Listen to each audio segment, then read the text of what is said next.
Não fale que o conhece, se o esquece em cada esquina.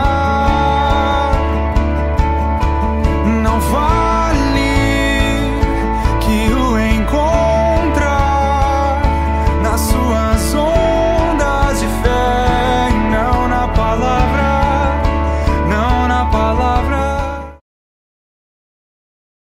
Sou eu já? Boa noite! Tudo bem? Beleza aí? Tranquilo? Pois é, eu sou esse cara. Cadê o Ricardo que conversou comigo? Ah, aqui, o Ricardo. O Ricardo falou, ele poderia ter me apresentado, porque ele falou assim, cara, você ficou conhecido como pastor Pokémon GO. Alguns me conhecem como Ricardo, outros como Ricardinho, outros como Renó, porque tem muito Ricardo no presbitério, né? Agora aqui eu fiquei sabendo que eu sou o pastor Pokémon GO. Mas tudo bem, beleza. É igual eu falava pra galera, eu sou de Minas, de Itajubá. Quem conhece Itajubá? Oh, que bastante gente, que legal. Eu fui pregar numa vez numa igreja grande, aí eu perguntei, e aí, cara, tava lotado, tinha 400, quase 500 pessoas. Quem conhece Itajubá? Só tinha uma amiga minha de infância, lá em São Paulo. Agora aqui eu fiquei satisfeito. Então, assim, é uma alegria muito grande, não é papinho de pastor, não, sabe? Pastor chega, queridos, é um privilégio. Não, é legal estar aqui com vocês, e eu espero compartilhar o Evangelho de Jesus com você, e espero que esse Deus que mexeu no meu coração com essa palavra, mexa no seu também. Bom, eu fiquei sabendo que vocês estão no meio dessa série aí, Fake. Não seja incoerente com a fé que diz ter. E pensando no tema de hoje, deixa eu ver se eu consigo passar. Ups, eu não liguei. Liguei, claro que liguei. É aqui onde eu estou apertando, né? É fake. Mas não é meu o controle. Tá certo, eu fui passar férias em Foz do Iguaçu, do lado do Foz do Iguaçu tem o Paraguai, mas eu não trouxe de lá. Então, vou tentar de novo. E eu não trouxe hoje. É aqui mesmo, né? Bulbasauro, vai. Aê! Maravilha! Mentira! Tava zoando, brincadeira, mentira. O tema de hoje, então, é esse, mentira. Diz crer em Jesus, mas continua mentindo. E aí, nessa pesquisa que eu fiz para pregar sobre isso, eu ouvi,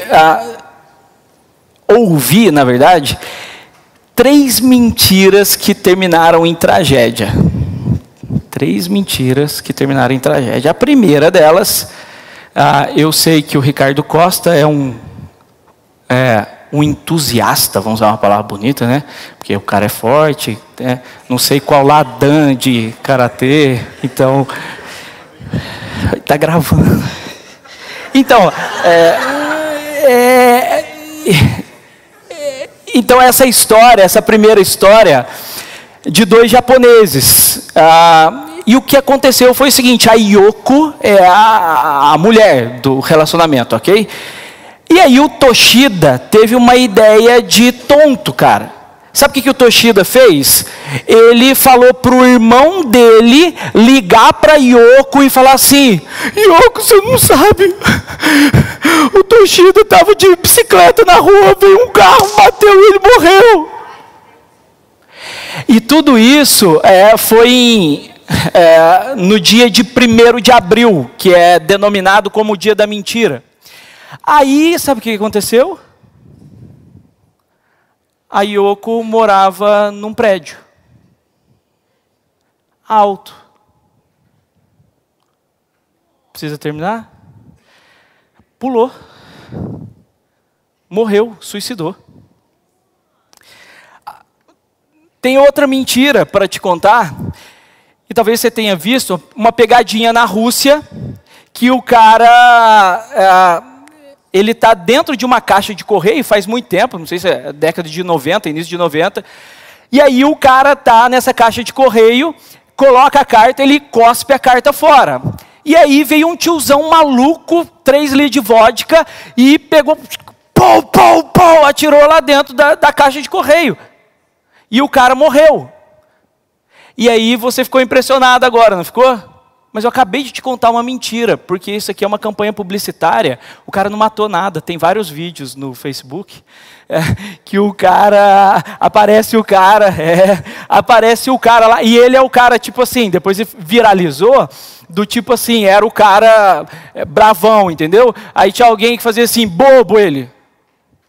Pou, pou, pou, e matava. Então, na verdade, chegou para mim, só que eu fiz a pesquisa direitinho, então chegou para mim que isso tinha acontecido mesmo. Foram trollar os caras lá, de repente chegou um bravão e atirou.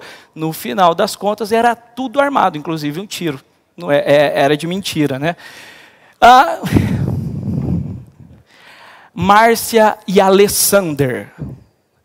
Aí acontece que o Alessander e a Márcia, eles tinham o costume de no 1º de abril brincar de mentirinha. Aí a Márcia estava cozinhando. Quem falou que cozinha bem aqui e tal? Eu sei que a Márcia... Nossa, eu suspiro forte. A Márcia estava cozinhando lá, tá? Nada no sepa. De repente o Alessander tem a ideia maravilhosa. O que eu fiz? Não, fui eu. O que eu fiz?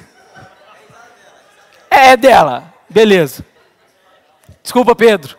O Pedro não vai me chamar mais para pregar aqui, ó. Tá. Beleza. Aí a Márcia estava lá, não vou cantar uma musiquinha. Não vou cantar. A Márcia estava lá, cozinhando. De repente o Alessander chega e tem a ideia genial de falar para ela assim, amor, na verdade, eu não devo nem te chamar de amor. Eu tenho uma amante. Ela não pensou 2 vezes, tacou a panela, pau, meteu a panela na cara dele. Quente, com coisa quente. Nunca mais mentiu. Desculpa. Só que o que acontece? Tem agora a minha mentira. Que bom que tem um banquinho. Eu sou de uma família de 5 pessoas, 3 homens, um mais velho, um menor, e 2 irmãs mais velhas. Será que o Rodrigo vai assistir? Meu irmão mais velho. Aí sempre tem, eu não sei se na sua família foi assim, mas na minha é a lei do mais forte. Hoje meu irmão mais novo é personal trainer, tipo o Pedro, assim, sabe? O Ricardo Costa também, né? Parrudo.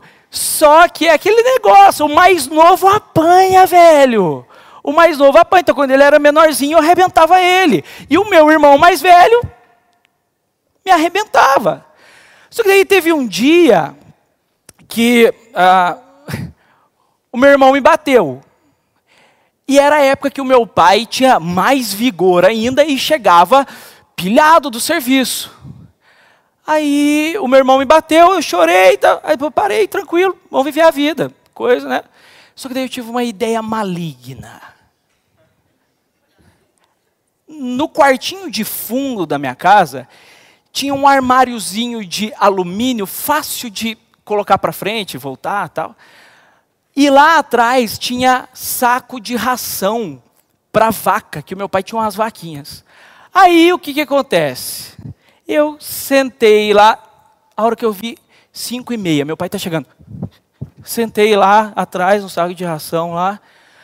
Aí meu pai chegou, no que eu ouvi o meu pai abrindo a porta, eu...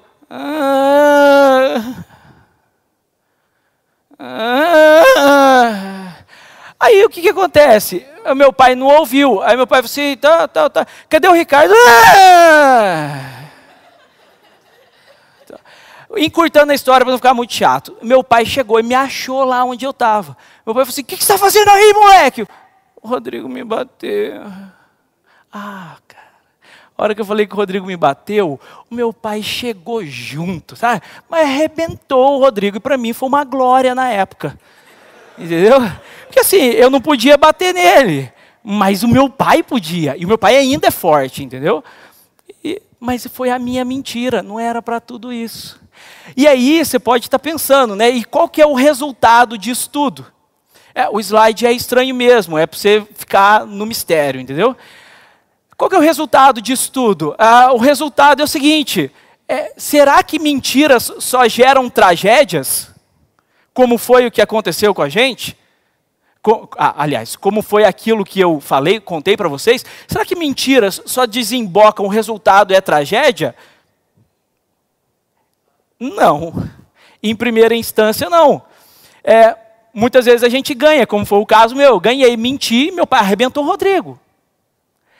Bom, tem o caso também de um molusco cefalópode, que a galera da biologia aí, o cara foi e chegaram para ele e falaram assim, e esse Tiprex, Tripex, Tipré, e esse apartamento aí seu aí? Eu falei assim, não é meu. E esse lance que aconteceu na Petrobras? Não sei. Não sei. Esse cara, ele teve um molusco. Eu não sei fazer. Eu não sei. Isso, obrigado! É interação aqui, é isso aí. Aí o que acontece? O cara mentiu e, segura aí, o cara se deu bem. Só que o grande problema que a gente não percebe é que, por mais que tenha a aparência de ter se dado bem, o que está acontecendo é uma perpetuação de um ciclo. O ciclo do pecado, o ciclo que demonstra a desconexão do homem com Deus. Acontece que o ciclo da morte, o ciclo da corrupção é perpetuado e ele começa a crescer e ele começa, entre aspas, ganhar vida, porque na verdade ele ganha morte. Mas a questão e o outro? Será que, mesmo quando eu minto e eu tenho, pode ser temporariamente, benefícios, será que isso não tem implicações na vida do outro? Será que o que eu fiz melhorou? Será que a minha cultura de pecado, esse ciclo de pecado que gera morte cada vez mais, será que vale a pena? No fundo, entenda uma coisa, e essa é uma das tônicas do que eu tenho para falar para você. A nossa mentira, ela é muito maior do que a gente imagina. E, além disso, é algo que é um bumerangue. Você mente e uma hora volta contra você. Não é simplesmente algo que você lança e vai ficar por aí. Uma hora você recebe a consequência daquele seu pecado. Porque muitas vezes a gente pensa, eu resolvi o meu problema e tal. No fundo, sabe o que a gente está fazendo? Nós estamos perpetuando, a gente está colocando para frente a cultura a cultura da desconexão. E sabe qual que é a cultura da desconexão? É a cultura na qual nós nascemos em rebelião contra o Deus Criador, poderoso, o Deus maravilhoso que nos criou para refletir a sua imagem e semelhança no mundo. E no final das contas, o que a gente faz é perpetuar esse ciclo do desplugado, do desconectado. E não era para ser assim. Não era para ser assim. Nós não fomos programados originalmente para vivermos dessa forma. Por isso, nesse primeiro momento, a conclusão que eu chego é o seguinte: a mentira é muito mais do que um pecado individual. E talvez você esteja pensando, bom, para resolver o pecado da mentira, é só eu ser alguém bonzinho. Não, mas é muito mais do que ser alguém bonzinho. A mentira é muito mais do que um pecado banal, individual. Ela tem implicações globais. A minha mentira aqui não afeta apenas a mim, mas afeta inúmeras pessoas. E aí, se a gente pegar os exemplos que foram dados aqui, por exemplo, deixa eu ver se eu uso isso. Quem sabe se o que eu armei para o meu irmão não fez com que ele tivesse um trauma contra o meu pai e tivesse dificuldade de enxergar Deus como pai.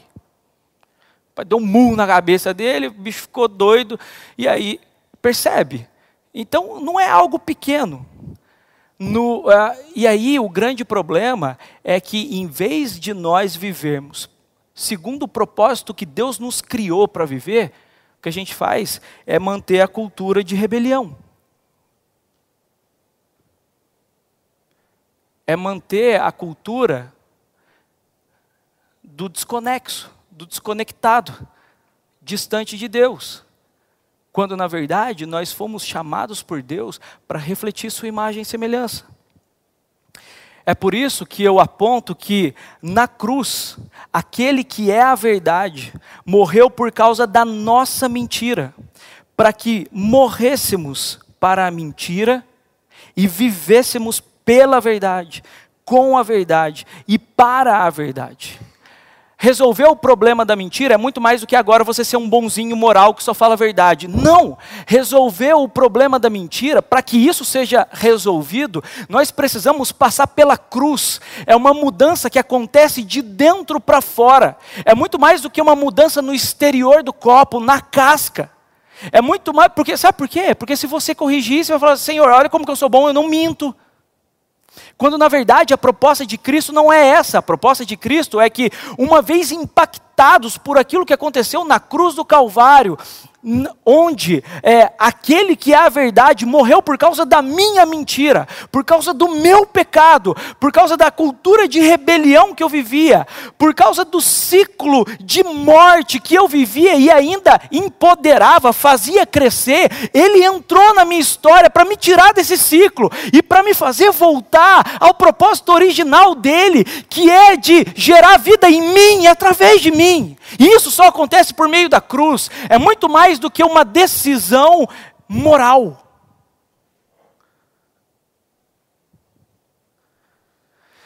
Por isso que é mais uma rendição, Senhor. Verdade, eu perpetuo isso, eu confesso. E aí eu percebo, olhando para o Evangelho de Mateus, no capítulo 5, que Jesus traz os seus discípulos para caminhar com ele, e Jesus começa a inserir, injetar, por meio da vida dele, os valores do reino de Deus. E, uma vez injetados os valores do reino de Deus no coração dos discípulos, nada mais natural do que os discípulos perpetuarem o reino de Deus. Nada mais natural do que os discípulos serem sal e luz, em vez de perpetuarem o ciclo da desconexão, da rebelião contra Deus. Por isso, eu quero compartilhar com você, e eu não vou demorar muito, um texto bem simples. Mateus capítulo 5, de 33 a 37, que diz assim: vocês também ouviram, Jesus está falando, vocês também ouviram o que foi dito aos seus antepassados. Não jure falsamente, mas cumpra os juramentos que você fez diante do Senhor. Mas eu lhes digo, não jurem de forma alguma, nem pelo céu, porque é o trono de Deus, nem pela terra, porque é o estrado de seus pés, nem por Jerusalém, porque é a cidade do grande rei. E não jure pela sua cabeça, pois você não pode tornar branco ou preto nem um fio de cabelo, naturalmente, né? Seja o seu sim, sim. O seu não, não. E o que passar disso vem do maligno.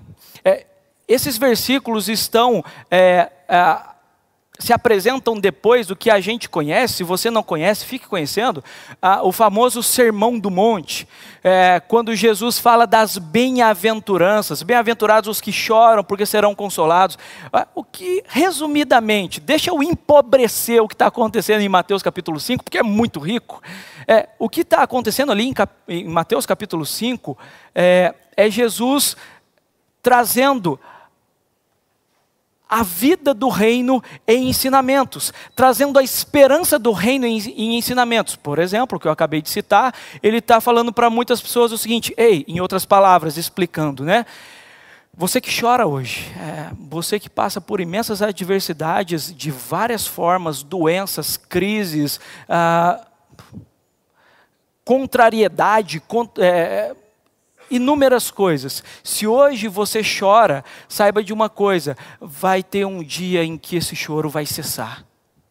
Por isso, permaneça fiel, porque a dor de hoje um dia vai ser curada. Então Jesus está apresentando de uma forma intensa, profunda, de uma forma incisiva, afiada, o reino de Deus. E apresentando o reino de Deus, Jesus começa a reinterpretar, na verdade, Jesus começa a interpretar da maneira correta aquilo que Deus havia falado para os antepassados, para os judeus. Porque acontecia o seguinte, os judeus sabiam muito obviamente, do Antigo Testamento, muitos deles de cor, sabiam tudo. Mas aí aconteceu que no decorrer da história, o que os judeus fizeram? Eles pegaram o Antigo Testamento e começaram a escrever o que eles entendiam sobre. Eles não eram brasileiros, mas aquilo que a gente critica e deve ser criticado, eles davam um jeitinho brasileiro. E qual que era o jeitinho brasileiro em especial aqui sobre juramentos? Sabe o que eles faziam? Eles sabiam, e eles respeitavam muito isso, o não colocar o nome de Deus em vão. Não é à toa que a tradição conta que quando os escribas do passado iam fazer uma cópia do Antigo Testamento, quando eles iam escrever o nome de Deus, eles tiravam as vestes normais, tomavam um banho cerimonial, colocavam outras vestes, e depois eles escreviam com tinta de ouro o nome Yahvé. Então eles tinham isso muito claro para eles e eles respeitavam isso muito. Então o que acontece? Para não usar o nome de Deus em vão, e porque o meu caráter não basta, sabe o que eu faço?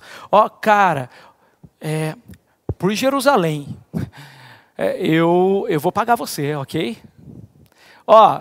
Pelos fios de cabelo da minha cabeça, fica tranquilo que a minha dívida eu vou acertar com você. E enxergando a cultura deles, o que eles fizeram, como eles deturparam, como eles mancharam a palavra de Deus, Jesus reinterpreta a palavra de Deus para falar o que é mesmo. E aí, o que Jesus diz para eles, de uma forma bem simples, é o seguinte: precisa-se de pessoas autênticas, precisa-se de pessoas de palavra, precisam-se de pessoas que o sim ou o não bastem, que não seja necessário colocar adornos, colocar coisas, garantias, para que acreditem em você. Perceba que o que eu estou falando aqui, a partir do que Jesus disse em Mateus capítulo 5, obrigado, ele que imitou Lula. Não era para falar Lula, molusco. Obrigado. Então, o que Jesus está falando aqui para os seus discípulos ei, a sua palavra tem que bastar. O que você fala tem que ser suficiente. Você não precisa dar garantias. Mas sabe por que muitas pessoas precisam dar garantias da sua palavra? Porque elas viveram a vida inteira no ciclo do desconectado. Elas viveram a vida inteira não sendo autênticas, não sendo verdadeiras. E aí quando uma pessoa fala, não, eu vou fazer isso, ninguém acredita.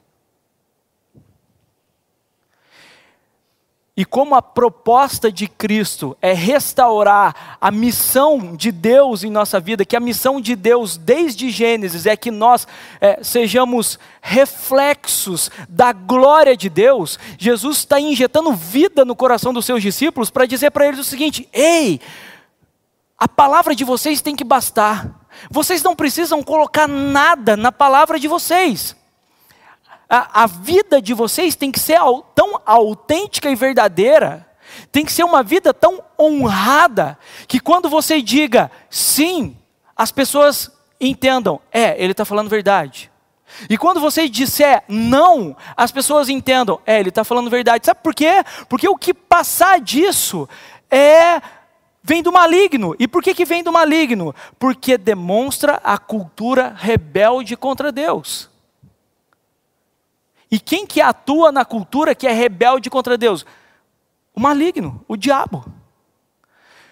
Por isso, na sua escola, entre os seus pais, entre os seus amigos, as pessoas precisam ver um caráter autêntico em você. Perceba, isso é muito mais do que um conserto para a gente ser bonzinho. Isso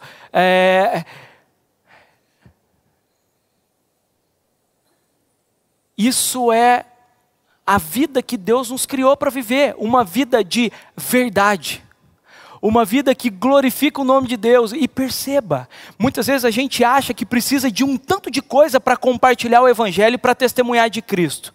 Parênteses, você tem que chegar às vias de fato de falar claramente o Evangelho, a cruz, a criação, a queda, a redenção, a consumação, você tem que falar. Contudo, as portas se abrem diante de um caráter autêntico, verdadeiro. Diante de um caráter que as pessoas olham e falam, poxa, esse cara é diferente, essa menina é diferente.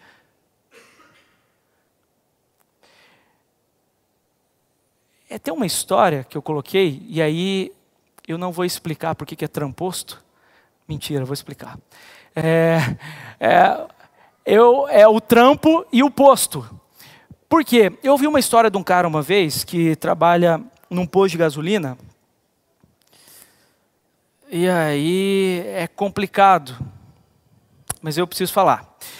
É o seguinte, esse cara falou que ele me contou sobre uma história de corrupção em postos de gasolina.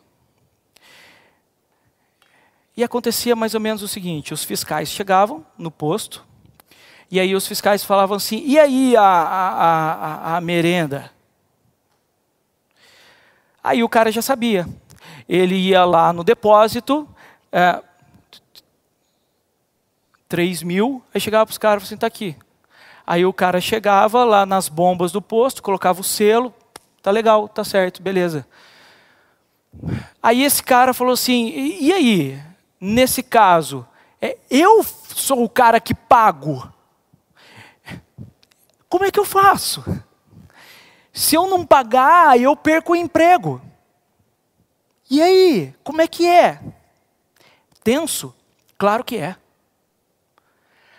Mas a questão é a seguinte, o que vai ser mais importante? O que tem valor eterno? O que não vai se desmanchar com o tempo, com a ferrugem? O seu trabalho ou os valores do reino? E mais... mas é fácil para você falar, não era você que estava na pele dele? A pergunta é a seguinte, será que o fato de nós honrarmos a Deus vai fazer com que Deus nos desampare? Será que o fato de você falar a verdade, muitas vezes dizer a verdade, vai implicar em talvez rompimento de alguns relacionamentos? Não sei. Mas será que não vale a pena por honrar a Deus? Será que isso não faz parte do que Jesus falou de tomar a cruz e seguir? Porque quando tomamos a cruz, nós morremos para nós mesmos, para viver para Ele. A questão aqui que eu quero levantar é que nem sempre, aliás, muitas vezes vai ser difícil dizer a verdade. Mas eu quero muito que você entenda que quando você... mais do que conserta-se para ser bonzinho, quando você tem um impacto daquilo que Cristo fez na cruz por você, e portanto você entende que a sua verdade reflete Cristo, reflete o reino de Deus, e você topa esse negócio. Eu quero ser uma testemunha de Cristo. Muitas vezes a gente se impressiona com homens e mulheres de Deus em campos missionários por aí, que o cara... ele não nega a fé em Cristo, ele morre. A gente fala, pô, que legal. Mas dia após dia, você tem a oportunidade de ou negar ou não a Cristo com a sua verdade ou com a sua mentira.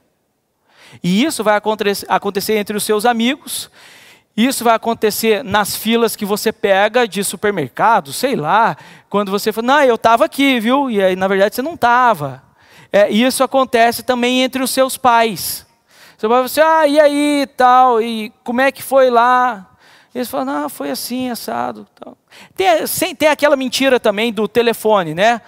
Que fala, liga lá, e aí uma pessoa fala para você, fala que eu não estou. Bom, a dica, talvez, não sei se resolve, mas a dica é o seguinte, ó, eu não posso falar nada sobre o meu pai. Obrigado, tchau. Por exemplo, tem o exemplo clássico dos estudos, que é quem não sai da escola. Quem não cola, não sai da escola. Gente, perceba o seguinte, o lance da cola é muito mais do que você ser um cara joinha, legal, ou uma moça legal. O lance da cola é que quando você deixa de colar, quando você deixa de passar para trás, você está testemunhando os valores do reino de Deus, que te alcançou, que te amou. Desse Jesus que morreu na cruz por você. É muito mais que assim, não, eu sou um cara legal, eu não colo. Nunca colei na escola. Isso aí é fariseu, sabe? Isso aí é fariseu, isso aí é religiosão. É o cara que acha que é o bonzão porque as obras dele são legais. Mas o cristão, o discípulo de Jesus, ele foi de tal forma impactado pelo evangelho que ele falou assim, poxa, eu não quero mais reproduzir o ciclo do pecado. Eu não quero mais reproduzir o ciclo da rebelião contra Deus. Eu quero revelar o reino. E o reino se mostra através de verdade. E aí teve uma história interessante, né? TT, tá o TT aí?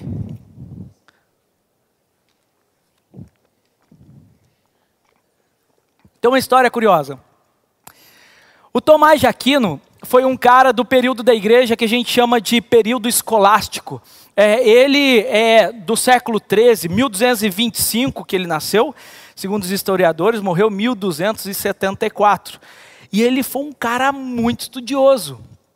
Era um cara que escreveu coisas e mais coisas, fazia parte da ordem dos pregadores dominicanos. E o Tomás, nesse período do escolasticismo, não sei se você já ouviu falar, mas é o período que o pessoal fala assim que os caras viraram tanta cabeça que a reflexão teológica dos caras é quantos anjos cabem, uma vez que são espíritos, na ponta de uma agulha? Completamente relevante e importante saber disso, né? Mas os caras viajavam nisso. E o Tomás de Aquino, era um cara que estudava muito, eu já falei isso. Teve um dia, os monges lá do monastério do Tomás tiveram uma ideia legal. Ele falou assim, cara, ele não levanta por nada. Vamos pregar uma peça, vamos trollar o cara. Aí os monges chegaram assim, o Tomás estava lá com seus livros e tudo mais, debruçado. Tomás, você precisa... Cara, vem aqui, tem vacas voando lá fora. O Tomás...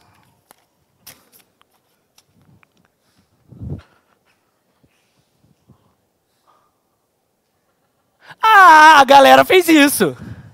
Agora rolava aquela risada. Tipo, aí a galera fez... Racharam o bico de rir. Racharam o bico é coisa de mineiro, desculpa. Trincaram também.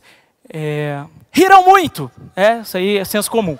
Riram muito do Tomás. Falaram, pô, que idiota que o cara fez. Como assim que o cara tão estudado, tão inteligente... Eu nunca imaginei que o cara pudesse vir para ver vacas voando, né? E aí o Tomás fala isso aqui, ó. Ups.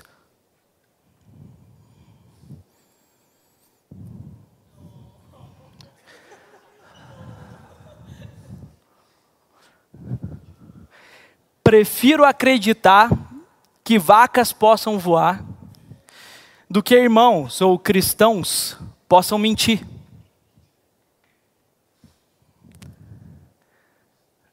É aquela hora do... Como que é? Sapo boi? Nossa, essa eu nunca tinha ouvido. Sapo boi. Tipo, sapo boi Não, sapo boi... o Tomás parece um sapo boi. Dizem que ele era gordão mesmo. Ah, entendi, sapo gigantesco, entendi. A crítica que o Tomás fez, ela tem a ver com o chamado dos monges lá, com o chamado do Tomás e o chamado nosso. E sabe qual que é o chamado nosso? O chamado nosso é esse: venha o teu reino. Venha o teu reino sim, é uma oração, é um pedido ao Pai. Mas saiba de uma coisa: o reino de Deus vem pela soberania, poder, graça, misericórdia desse Deus. Mas Ele usa você, Ele quer usar você para que o reino dele venha. Por isso, como eu disse, o não colar na escola e o falar a verdade é muito mais do que simplesmente um conserto de um erro moral. É uma possibilidade de você espalhar a vida. É uma possibilidade de Jesus ser visto através de você. O Rei do Reino ser visto através de você. E saiba, pessoas à sua volta estão morrendo sem Jesus. E quando nós clamamos, venha o teu reino, espera-se minimamente que eu e você sejamos veículos, instrumentos, para que esse reino venha. Eu prefiro acreditar que vacas voam do que você mentir. E pessoas por aí precisam ver essa autenticidade, precisam ver que você não precisa falar, cara, eu juro, senão eu te pago isso. Não, as pessoas precisam ver uma vida de tal forma autêntica, verdadeira, honrada, sua palavra, de tal forma que o sim baste, o não baste. E com isso, nós seremos instrumentos para que o reino de Deus venha, para que pessoas da nossa escola conheçam Jesus, para que pessoas do nosso trabalho conheçam Jesus. É muito mais do que ser certinho, é ser discípulo, é ser alguém transformado de dentro para fora, é ser alguém que recebeu nova vida e vive segundo essa nova vida. É muito mais do que mostrar o meu bom desempenho para Deus. Deus não se impressiona com o seu desempenho. Sabe qual desempenho que impressiona Ele? Da cruz. O Filho que desceu dos céus e morreu na cruz, o justo, o perfeito, o puro, isso que impressiona Jesus, isso que impressiona o Pai, Jesus Cristo. O nosso bom desempenho não o impressiona, Ele olha para nós, conhece a nossa estrutura e sabe que somos pó. Mas o que o alegra muito é quando nós demonstramos na prática que aquilo que Jesus fez não foi em vão, e nós nos tornamos instrumentos do seu reino. Por isso, para a gente terminar, eu quero propor para você uma vida de verdade na prática, que começa com renda-se ao governo de Cristo.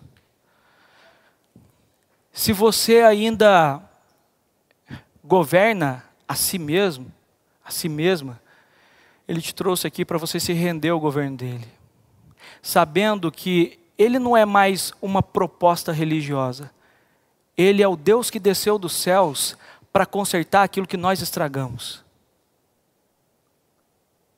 Ele não é apenas um moralista que fala para você, fala a verdade, viu? Ele é alguém que te amou tanto, a ponto de se entregar por você, de compartilhar dele mesmo com você por meio do Espírito Santo, para te transformar de uma vez por todas e diariamente. Por isso, renda-se ao governo desse Jesus. Renda-se ao governo de Cristo. Depois, conserte as coisas. Se talvez você estragou com a sua mentira, conserte as coisas. Isso vai honrar muito a Deus. Peça perdão, fale a verdade. Para quem você mentiu, se você mentiu. Se a mentira na sua vida se tornou um vício, confesse. Senhor, não consigo. E depois que você confessar, peça ajuda a um discipulador seu, a quem tem te ensinado na fé. E quando pecados, que são pecados, tornam-se vícios, nós precisamos prestar contas para outra pessoa. Fala assim, cara, eu menti de novo, foi assim e tal. Sabe por quê? Porque isso nos humilha. E um coração quebrantado Deus não despreza, como diz a palavra dele. E faz parte do trabalhar dele na nossa vida. E por último, seja autêntico e verdadeiro a ponto das pessoas acreditarem tão somente pelo seu sim ou não. Não apenas, e não é para que você ganhe a glória, não é para que você seja exaltado, mas para que Cristo seja visto através de você, para que o propósito original de Deus, que é refletirmos a glória dele, seja visto, a sua glória seja vista através de vocês. E nisso o reino de Deus vai se manifestar, se tornar palpável através da sua vida. Beleza? Quero orar com você agora. Vamos orar? Pai, obrigado. Obrigado pela tua palavra, que é viva, eficaz, que penetra no mais profundo do nosso coração. Senhor, obrigado porque o Senhor Jesus morreu na cruz para perdoar a nossa vida de mentira, para nos tirar do ciclo de pecado, rebeldia, desconexão contra o Senhor, para quebrar essa rebelião do nosso coração. E uma vez tendo feito isso, Senhor Jesus, nós nos abrimos para que a Tua palavra diz. E a Sua palavra nos chama a ser discípulos e discípulas do Senhor autênticos, verdadeiros, que não precisam acrescentar nada diante da Sua palavra para que acreditem em nós. Senhor, que nessa noite, por meio dessa palavra, por meio dessa reunião aqui, que o Seu Espírito Santo gere em nosso coração homens e mulheres que desejam viver uma vida autêntica e verdadeira, para que o Seu nome seja honrado, para que o Seu reino venha, para que nós não sejamos duas caras, para que não sejamos fakes, mas para que sejamos verdadeiros. Ó Pai, abençoe essa galera que está aqui, abençoe essa igreja, o Pedro. Senhor, que a cidade de Vinhedo, os arredores, onde quer que eles estejam, conheçam o Senhor, primeiramente pelo testemunho deles e depois por aquilo que eles têm a falar sobre o Senhor. Ó Pai, eu particularmente te agradeço pelo privilégio que é compartilhar do Teu Evangelho. Em nome de Jesus eu oro. Amém. Amém. Deus abençoe. Valeu.